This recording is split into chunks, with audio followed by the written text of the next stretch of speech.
Good morning, good afternoon, and good evening. I am Joey Francis, your life, love, and relationship coach. Thank you so much for joining me. So, this week, someone wrote in, do you think that being loyal is harder today than it has ever been before because of the amount of accessibility at the touch of a button? It's a very interesting question. And essentially, what they're talking about is dating apps, social media, things of that nature. Now, here's my answer. No. No, I do not. See, the thing is, at the end of the day, if somebody wants to not be loyal, then they just won't be loyal. It doesn't take much for someone to go to a bar or a nightclub, depending on what era we're talking about, and have access to whomever we want. And I mean, granted, at the end of the day, if we really think about it, the world's oldest profession was prostitution. So what does that tell you?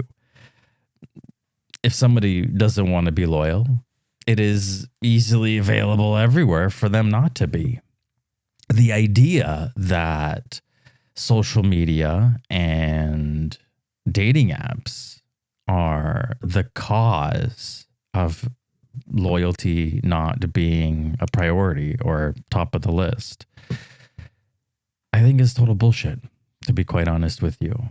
I think rather it has a different effect because of social media, because of dating apps. It shows more the people that we are rather than how loyal we can be. Because if we can be loyal with these so-called distractions or accessibilities, then it's more real, right? But if we're with someone because of the lack of options rather than them being the right person for us, well, that definitely says a lot about us. What are we doing with this person to begin with? We're obviously being selfish, and that's extremely rude, if you ask me. Because you're giving someone this false idea that we're together because you're the one, because I love you, because you're the most specialist person in the world for me. But in reality, you're just the most specialist person I could find at the time being, meaning that if by any chance the BBD comes along, and if you're not familiar with that, it's the bigger, better deal, this person's going to be left in the dust. Or maybe in the terms of like loyalty and cheating, if the person that we're with doesn't satisfy all our needs, then we go looking else places to satisfy the needs that are missing. And then cheating happens. And that could be physically, it could be emotionally, and emotional cheating is really a thing, okay? Because if you would rather talk to someone else than your partner about things that are going on in your life, as well as things going on with your partner, that's a problem. Because these are the things that you should be open and honest about with your partner. I think it was last week or a couple weeks ago that I mentioned, where was I going with this now?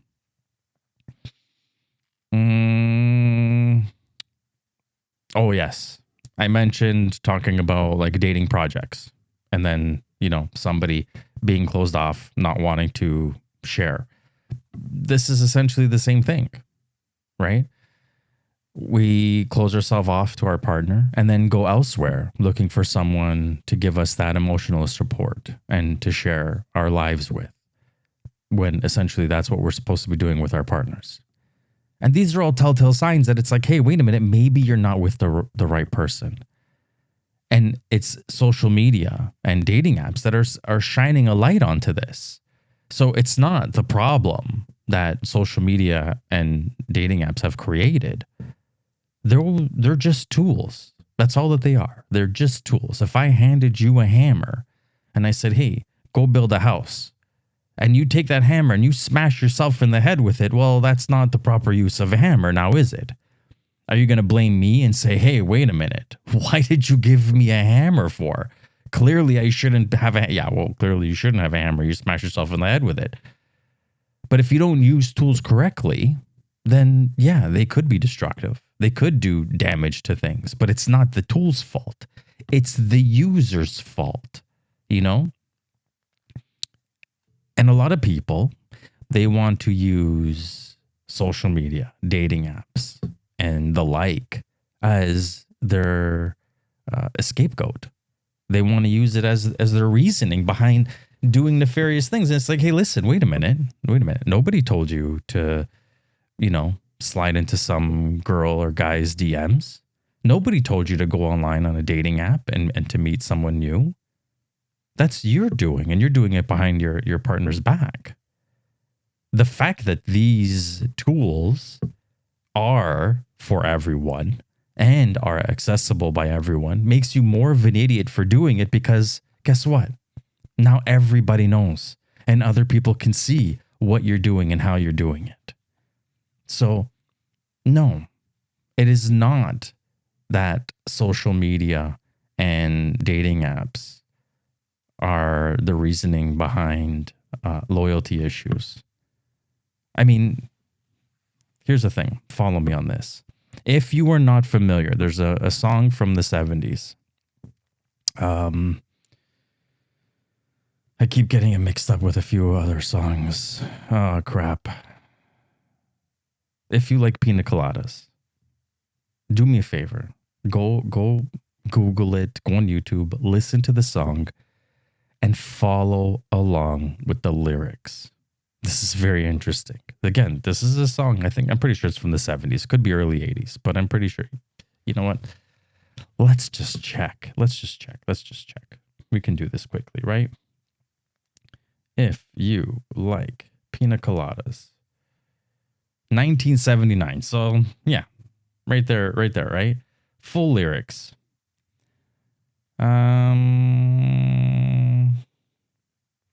So if you actually look at the lyrics of this song and read them, you know what? Why don't I just do it for you? If you like pina coladas getting caught in the rain, if you're not into yoga and you have half a brain, if you like making love at midnight in the dunes on the Cape, then I'm the love you've looked for. Write to me and escape. So this is essentially an ad that the person put into a newspaper. The beginning of the song starts with, I was tired of my lady. We've been together too long, like a worn out recording of a favorite song. So it's a man who's tired of being married, and he's putting an ad in a newspaper to find a new partner. Okay? So I wrote to the paper, took out a personal ad, and though I'm nobody's poet, I thought it wasn't half bad. And then if you like pina coladas, getting caught in the rain, blah, blah, blah. So I waited with high hopes, and she walked in the place. I knew her smile in an instant. I knew the curve of her face. It was my own lovely lady, and she said, oh, it's you. Then we laughed for a moment, and I said I never knew. So he takes an ad into a newspaper to find another partner, and who responds to this ad? His own wife. Now, obviously, that's like serendipitous in this whole idea of, music and storytelling. But this is in 1979. So it clearly has to be based on something, right? I'm sure we can assume safely that in the 70s and 80s and maybe even 90s, actually, I do believe that did exist. Now, I was born in the 80s, so some of this, is a little bit past my time. But nonetheless, people took out personals in the newspaper to try and meet someone, which is like, I don't know, online dating, just without the online part. And then in that song, just proves the point that people cheated on each other. Both the band taking out the personal in the newspaper and his wife responding to a personal in the newspaper. His name wasn't in it. She had no idea who she was meeting, which makes it even more weird because there was no pictures involved back then, right? You're literally going based on a written description of whatever the person wrote. You know, I like long walks on the beach, etc., etc., etc. But that existed back then. It existed back then. The whole idea of like cheating and you know, looking for people in other ways aside from like going to bars and clubs and just like meeting somebody. So, no. Anything that's happening today isn't new. It isn't just recently discovered. This isn't a new problem that we have. No. This has been going on for God knows how long. And that's just a glimpse from the 70s. Who knows what kind of other things existed in the 60s and the 50s and the 40s and the 30s and the 20s. Again, prostitution being the world's oldest industry or profession. So if anybody wants to blame social media for their relationship ending, no. Blame yourself. Or blame your partner if your partner did, you know, something nefarious and you caught them. Maybe you should be thanking social media for catching them. But again, people don't see it that way. They need to point the finger somewhere.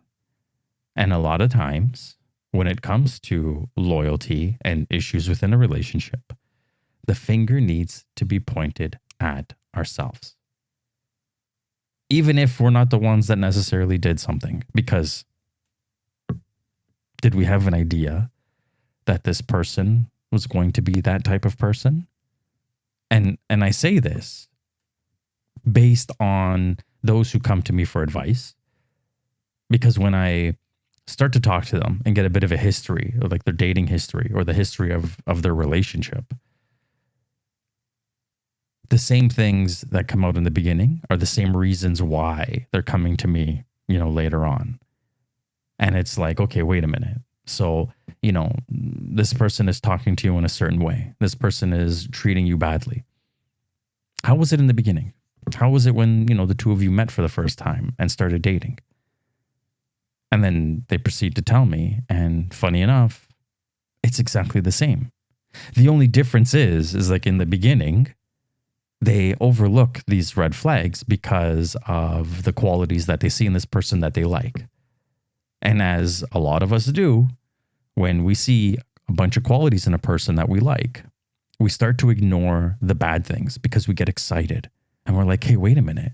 I actually found someone that has these things that I'm looking for and that likes me. Like, this is amazing. This is great. But we always forget about the things that we don't like or don't want in a partner.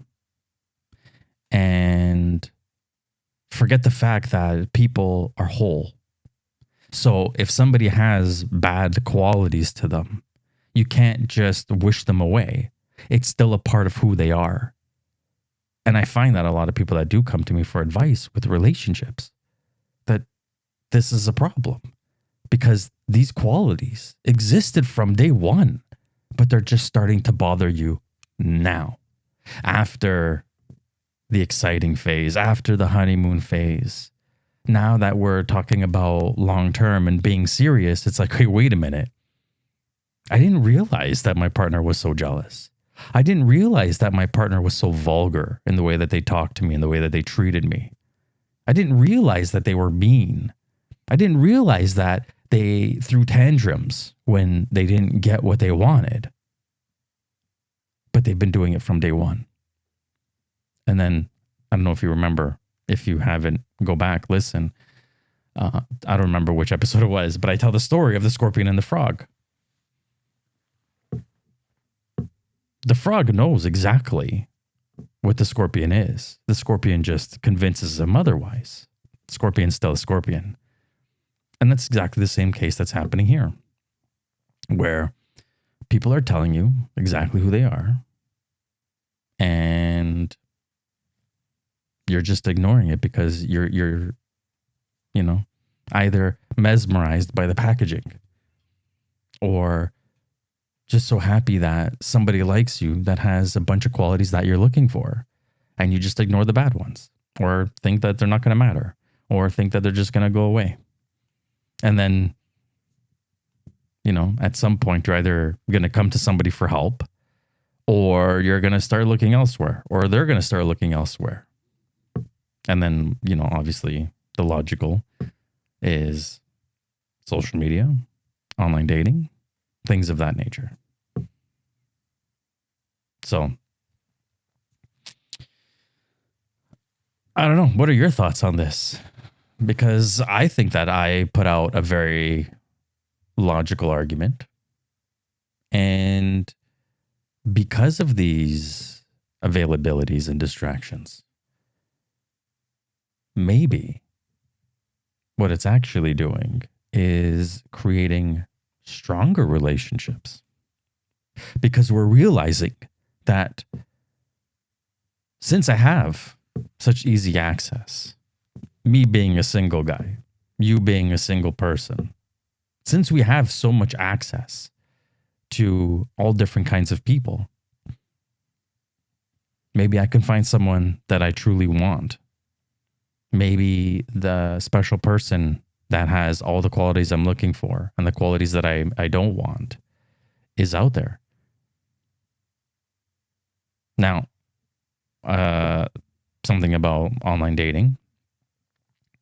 The benefit of it is that it literally introduces us to people whom we may not normally see in our regular daily lives.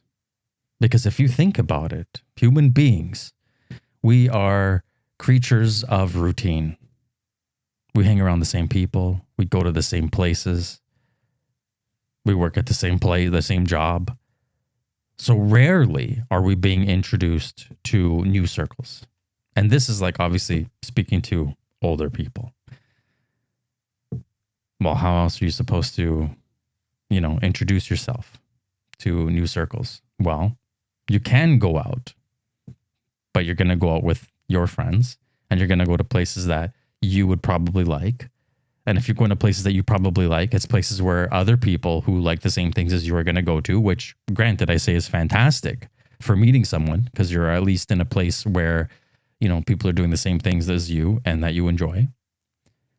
But if it's all that you were doing and all that you were frequenting, then the people there are probably going to be very similar, if not the same. And then there's online dating, which literally just introduces us to all kinds of new people that might even live down the street from us and have some differences, but maybe some similarities. So using these things as the right tool can improve our lives. And I do believe that it is these tools that are creating stronger, more loyal relationships, as opposed to the opposite, destroying relationships. Because a dating app, a social media website or app, friends, family, coworkers, TV, movies, none of these things can destroy our relationships. The only thing that can destroy our relationships is us. That's it. The person you're in the relationship with and yourself. And as I say to most people that do come to me with issues, I thank you for coming to me. I appreciate you coming to me. But don't you think that you should be expressing these issues with your partner? Because that 90% of the time will solve everything. Sitting your partner down and having a conversation. Not getting mad at each other, not yelling, trying to be as civil as possible. And I know sometimes that can be hard, depending on the person we're talking to, depending on the person that we are. It can be hard. But sitting people down in a calm manner, bringing up your issues, your grievances, etc. 90% of the time, things are either misunderstandings or can be explained away. A lot of people just don't do it. They go talk to their friends. That's the beginning of the end. Take my word for it. Either talk to a professional, and I'm not even considering myself as a professional. I'm a coach, you know. Go to therapy if you need to go to therapy. Go talk to a psychologist if you need a psychologist. Me, I put myself literally on like the first rung of the ladder of options, you know. But I'm just going to end up telling you that you should probably talk to your partner about your issues. And granted, if they're hard-headed and they don't want to listen to you, well, guess what? Part of that is, are you with the right person? Because clearly they, you know, don't want to acknowledge you or listen to you. And part of that is, like, what do you do at that point? If someone doesn't want to listen to you or hear you out or see you for who you are you with the right person? I don't know. I do not know. So, let's wrap this up into a nice little bow. I'm just making sure my notes. Did I miss anything? I don't think so.